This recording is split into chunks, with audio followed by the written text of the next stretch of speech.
What is a share? So நம்ம வந்து எந்த ஒரு நியூஸ் பேப்பர் எடுத்தாலும் இல்லை நியூஸ் சேனல் ஓப்பன் பண்ணாலும் இன்றைக்கி ஷேர் மார்க்கெட் வந்து டவுனு, இன்றைக்கி Nifty down by 1%, Nifty up by 1%, Sensex வந்து 20 பாயிண்ட்ஸ் டவுன் ஆகிருக்கு, சென்செக்ஸ் 100 பாயிண்ட்ஸ் அப்போ இருக்குது. நிறைய வாட்டி நம்ம எப்போ எந்த ஒரு நியூஸ் பேப்பரும் நியூஸ் சேனல் ஓப்பன் பண்ணாலும் இதை தான் பார்த்துட்டு இருப்போம். அப்போ நமக்கு நிறைய பேருக்கு டவுட் வரும், அப்படி என்னது அப்படின்னா ஷேர்னா என்னது, ஷேர் மார்க்கெட்னா என்னது, அதில் யார் இன்வெஸ்ட் பண்ணுவான், ஒரு ஆர்டினரி பர்சன் வந்து இன்வெஸ்ட் பண்ணலாமா, இல்லை வந்து ஒரு மில்லியனர் மட்டும்தான் இன்வெஸ்ட் பண்ணலாமா, அந்த மாதிரி திங்ஸில் நிறைய பேருக்கு டவுட் வந்திருக்கும். எனக்கும் அந்த டவுட் வந்துட்டு இருந்தது. ஏன்னா வந்து அதை பற்றி வந்து டீட்டெயிலாக நமக்கு தெரிஞ்சிருக்காது, தெரியும்னு அந்த நாலேஜ் நமக்கு அந்த டைமில் இருந்திருக்காது. இப்போ வந்து நம்ம வந்து அதை பற்றி வந்து நம்ம டீட்டெயிலாக நெக்ஸ்ட்டு சீரீஸ் ஆஃப் வீடியோஸ் ஃபுல்லாகவே அதை பற்றி தான் பார்க்க போகிறோம். ஸோ இப்போ வந்து வாட் இஸ் அ ஷேர்? ஷேர்னா என்னது? இப்போ நம்ம ஒரு பீஸா எடுத்துக்கலாம். ஸோ இந்த பீஸாவில் நம்ம வந்து ஃபுல்லாக வந்து நம்மளால் வந்து சாப்பிட முடியாது. ஸோ ஃபுல்லாக சாப்பிட்ணுன்னா நம்ம வந்து ஒரு ஃபுல் சைஸ் பீஸா வந்து ஒருத்தனால ஃபுல்லாக கம்ப்ளீட்டாக சாப்பிட முடியாது.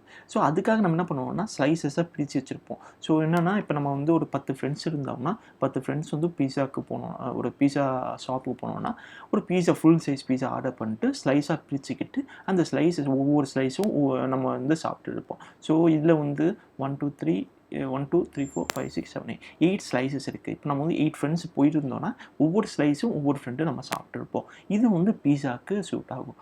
அதுவே வந்து ஒரு கம்பெனிக்கு எப்படி வந்து ரிலேட் பண்ணலான்னா, இப்போ வந்து ஒரு கம்பெனி வந்து ப்ரைவேட்லேருந்து பப்ளிக்காக மூவ் ஆகுது.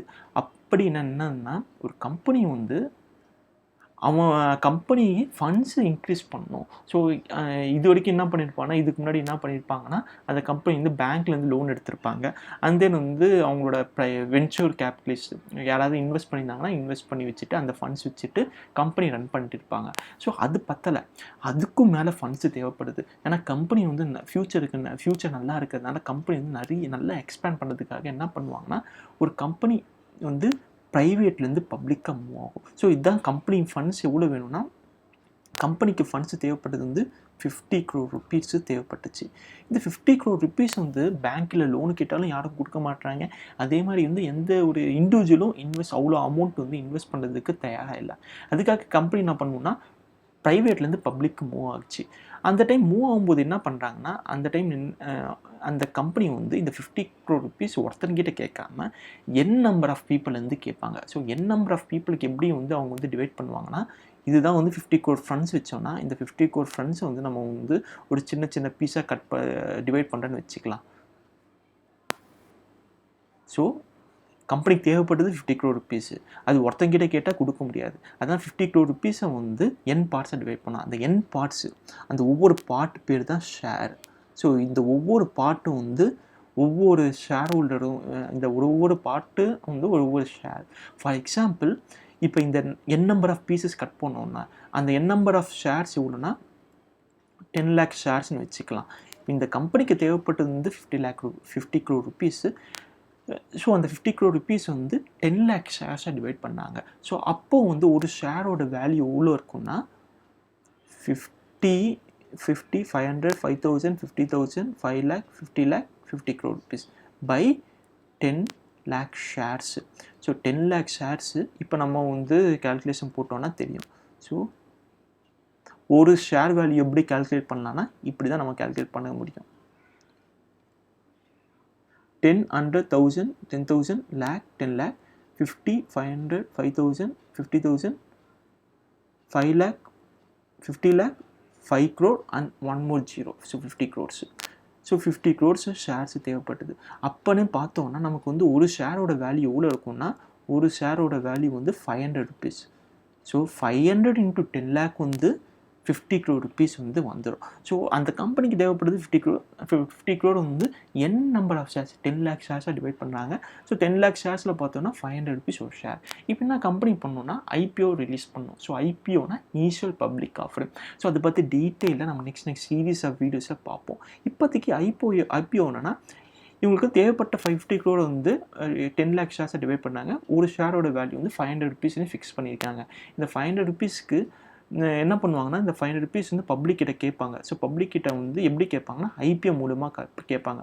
ஸோ இதுதான் வந்து நம்ம வந்து ரெடியாக இருக்கோம். இந்த கம்பெனி வந்து பப்ளிக்காக வந்துச்சுன்னா இந்த கம்பெனியில் நம்ம இன்வெஸ்ட் பண்ணணும்னு ரெடியாக இருக்கும். ஸோ இதுதான் நம்ம பப்ளிக்கு.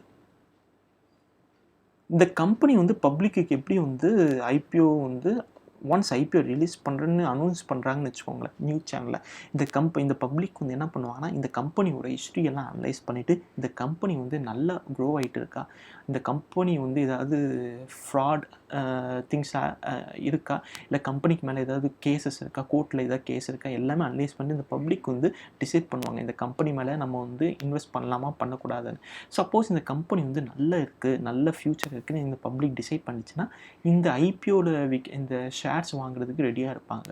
ஸோ ஒரு ஷேர் வேல்யூ வந்து இந்த கம்பெனி ₹500 டிசைட் பண்ணியிருக்கு. அப்போ என்ன பண்ணுவாங்கன்னா இந்த பப்ளிக் வந்து நம்ம வந்து டிசைட் பண்ணிக்கலாம், நம்ம வந்து எவ்வளோ வேணுமோ நம்ம வாங்கிக்கலாம். சில கேசஸ் வந்து லாட் வந்து டிசைட் பண்ணுவாங்க. ஸோ அதை பற்றிலாம் நம்ம டீட்டெயிலாக பார்ப்போம். லாட்னா நீங்கள் வந்து ஒரு 100 ஷேர்ஸ் லாட் வாங்கணும், அந்த மாதிரி திங்ஸ்லாம் இருக்கும்.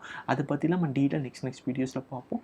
இப்போ வந்து பப்ளிக்கில் ஏ, பி, சி, டி இந்த 4 பர்சன்ஸ் இருக்காங்க. இந்த 4 பர்சன்ஸ் என்ன டிசைட் பண்ணுறாங்கன்னா இந்த கம்பெனி வந்து ஃப்யூச்சரில் நல்லா இருக்கும், ஸோ நம்ம இதில் இன்வெஸ்ட் பண்ணுறது வந்து ப்ராப்ளமே இல்லைன்னு நினச்சிட்டு இதில் இன்வெஸ்ட் பண்ணணும்னு முடிவு பண்ணுறாங்க. ஸோ ஒன்ஸ் ஐபிஓ ரிலீஸ் பண்ணுறேன்னு இந்த கம்பெனி சொல்லும்போது இந்த கம்பெனி டிசைட் பண்ணிட்டாங்க வாங்கணும். ஸோ ஏ எவ்வளோ வாங்கணும்னு நினைக்கிறான்னா 1000 ஷேர்ஸ் வாங்கணும்னு நினைக்கிறான்.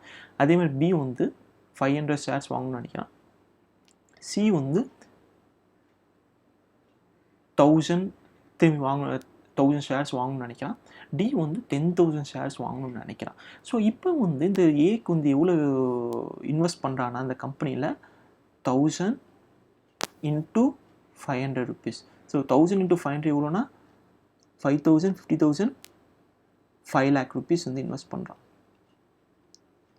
ஸோ 5 lakh rupees வந்து ஏ வந்து இந்த கம்பெனியில் எப்படி இன்வெஸ்ட் பண்ணுறான்னா ஷேர்ஸை வாங்கி இன்வெஸ்ட் பண்ணுறான்.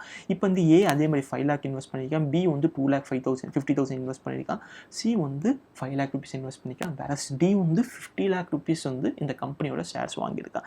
ஸோ இது வந்து ஐபிஓ. ஸோ ஐபிஓவில் இப்போ வந்து இந்த கம்பெனியோட டைரெக்டாக இந்த ஷேர்ஸ் வாங்கியிருக்காங்க. இப்போ வந்து நெக்ஸ்ட் என்ன கேஸ் ஆகும்னா, இப்போ வந்து இந்த ஷேர்ஸ் வந்து 5 lakh 50 ஸோ இது நம்ம போட்டுடலாம் 2,50,000 5 lakh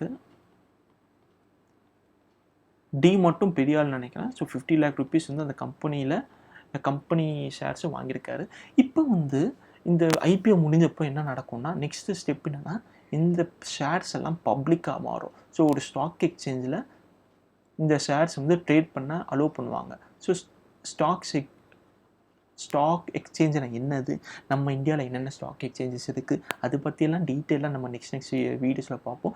இப்போ வந்து இந்த பப்ளிக் கிட்ட வந்து இந்த ஏபிசிடி மாதிரி நிறைய பர்சன்ஸ் இருப்பாங்க. அவங்க நிறைய பேர் என்ன பண்ணுவாங்கன்னா இந்த ஸ்டாக்ஸை வந்து இந்த கம்பெனியோட க்ரோத் வந்து நல்லா இருக்காதுன்னு சில பேர் வந்து நெகட்டிவாக நினச்சிட்டு விற்க ஆரம்பிப்பாங்க. அப்போ வந்து என்ன ஆகும்னா வேறு பீப்புள் எக்ஸாம்பிள் ஏபிசிடி இருக்காங்க, இஎஃப் இருக்கான்னு வச்சுக்கோங்களேன். இஎஃப்பும் வந்து இந்த கம்பெனியோட ஷேர்ஸை வந்து வாங்கணும்னு நினைக்கிறாங்கன்னா ஏபிசி வந்து விற்கும்போது இஎஃப் வந்து வாங்கிப்பாங்க. அதெல்லாம் எங்கே நடக்கும்னா ஸ்டாக் எக்ஸ்சேஞ்சில் நடக்கும். ஸோ அதை பற்றிலாம் டீட்டெயிலாக பார்ப்போம். இப்போ வந்து இந்த கம்பெனி நெக்ஸ்ட் 1 year வந்து இந்த ஏபிசிடி வந்து விற்கவே இல்லை, அவங்க ஸ்டாக்ஸ் அவங்களே வச்சுருந்தாங்க. ஸோ இந்த கம்பெனியோட ஒரு ப்ராடக்ட் ரிலீஸ் பண்ணாங்க. அந்த ப்ராடக்ட்னால இந்த கம்பெனியோட வந்து ப்ராஃபிட் பயங்கரமாக இன்க்ரீஸ் ஆகிடுச்சு. ஸோ அப்போ என்ன ஆகிடுச்சுன்னா பப்ளிக்கு இன்னும் இன்ட்ரெஸ்ட் வரும், இந்த கம்பெனி மேலே இன்னும் நிறைய ட்ரஸ்ட் வரும். ஸோ என்ன பண்ணுவாங்கன்னா இந்த கம்பெனியோட ஷேர்ஸ் நாங்களும் வாங்கணும் அப்படின்னு கிளம்பிட்டாங்க இந்த இ&எஃப். ஸோ இந்த இஎஃப் வந்து என்னென்னா இந்த 2 பர்சன்ஸ் வந்து நான் வந்து இந்த கம்பெனியில் இன்வெஸ்ட் பண்ணணும்னு நினச்சிட்டு இன்வெஸ்ட் பண்ண ரொம்ப ஆர்வமாக இருக்காங்க. ஸோ இந்த கம்பெனியில் இருக்க ஸ்டாக்ஸ் இப்போ இவங்க வாங்கணுன்னா ஆல்ரெடி இந்த ஸ்டாக்ஸ் யார் ஹோல்டு பண்ணியிருக்காங்களோ அவங்க விற்றா தான் இவங்க வாங்க முடியும். ஸோ இப்போ என்னென்னா ஏபிசிடி மாதிரி நிறைய பர்சன்ஸ் வந்து இந்த கம்பெனியில் ஷேர்ஸ் வாங்கியிருப்பாங்க. இப்போ வந்து ஏபி மட்டும் விற்க நினைக்கிறாங்க. ஸோ இந்த ஏபி மட்டும் விற்க நினைக்கிறாங்க. ஆனால் இவங்க வாங்கினது வந்து 500 rupeesக்கு, இவன் நினைக்கிறான் 750 rupeesக்கு வந்துச்சுன்னா இந்த ஷேர்ஸை நான் விற்கிறேன்னு நினைக்கிறாங்க. இ&எஃப் என்னன்னா நான் 750 rupees வந்தாலும் ஓகே, எனக்கு 750 rupeesக்கு கிடைச்சாலும் ஓகே, நான் இந்த கம்பெனியில் ஷேர்ஸ் வாங்கணும்னு நினைக்கிறாங்க. ஸோ 750க்கு வந்து இவங்க 2 பேர் வந்து ரெடியாக இருக்காங்க பை பண்ணுறதுக்கு. இவங்க வந்து 750 rupeesக்கு ரெடியாக இருக்காங்க செல் பண்ணுறதுக்கு. இப்போ வந்து 750 rupeesக்கு பி விற்றாங்கன்னா ஒரு ஷேருக்கு 250 rupees வந்து ப்ராஃபிட் பார்க்கலாம் ஏவும் பியும். ஸோ அப்போ வந்து 250 into 1000 ஷேர்ஸ். அப்போ வந்து ஏக்கு வந்து எவ்வளோ ப்ராஃபிட் பார்ப்பார்னா 2,50,000 rupees வரைக்கும் ப்ராஃபிட் பார்ப்பார். So 250 into 1000. அதே மாதிரி பி எவ்வளோ ப்ராஃபிட் பார்ப்பாருன்னா 500 into 250. So 500 into 250 nearly 1,25,000 rupees வரைக்கும். சாரி, தப்பாக போட்டுட்டேன்னு நினைக்கிறேன். இல்லை, ரைட். ஸோ இவர் வந்து 1,25,000 ருபீஸ் வரைக்கும் ப்ராஃபிட் பார்ப்பாரு.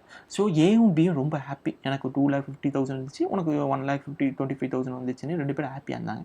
ஆனால் சிஎன்டி வந்து இன்னும் ரொம்ப ஆப்டிமிஸ்டிக். இந்த கம்பெனி வந்து நெக்ஸ்ட் இயர் ஒரு ப்ராடக்ட் ரிலீஸ் பண்ணுவாங்கன்னு இந்த சிஎன்டிக்கு ஒரு ஐடியா வந்துடுச்சு.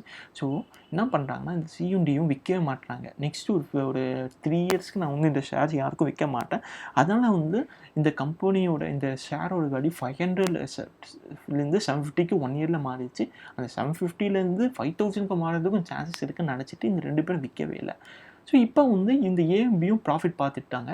இப்போ இந்த ஷேர்ஸ் வந்து இஎன்டிஎஃப்பும் வாங்கிட்டாங்க. ஸோ இப்படி தான் வந்து திரும்பியும் தான் நினைப்பாங்க, இஎன்டிஎஃப் வந்து ஒரு 10 ரூபாய் இன்க்ரீஸ் ஆனால் மேபி இஎன்டிஎஃப் வில்லிங்காக வந்துட்டு இன்னொருத்தங்க யாருக்காவது விற்பாங்க. ஸோ இந்த மாதிரி வந்து ஷேர்ஸ் வந்து ஒரு கையிலேருந்து இன்னொரு கைக்கு வந்து ட்ரான்ஸ்ஃபர் ஆகிட்டே இருந்துகிட்டு இருக்கும். சில பேர் வந்து லாங் டேர்மில் வந்து யோசிச்சுட்டு இந்த ஷேர்ஸை நான் விற்கவே கூடாது, நான் ஒரு 10 இயர்ஸ்க்கு அப்புறம் விற்றா தான் இந்த கம்பெனி அந்த டைமில் கம்பெனி பயங்கரமாக க்ரோ ஆகிருக்குன்னு நினச்சிட்டு விற்கவே மாட்டாங்க. சில பேர் வந்து எனக்கு வேணாம், ஒரு கம்மி ப்ராஃபிட் வந்தாலும் நான் வந்து விற்றுடுவேன், அந்த மாதிரி நினைப்பாங்க. ஸோ இந்த மாதிரி ஒவ்வொரு மென்டாலிட்டியும் வந்து மாறிட்டே இருக்கும். இது எல்லாமே வந்து ஸ்டாக் மார்க்கெட்டில் நடக்கும். ஸோ இதை பற்றிலாம் நம்ம டீட்டெயில்டாக நெக்ஸ்ட் வீடியோஸில் பார்க்க போகிறோம்.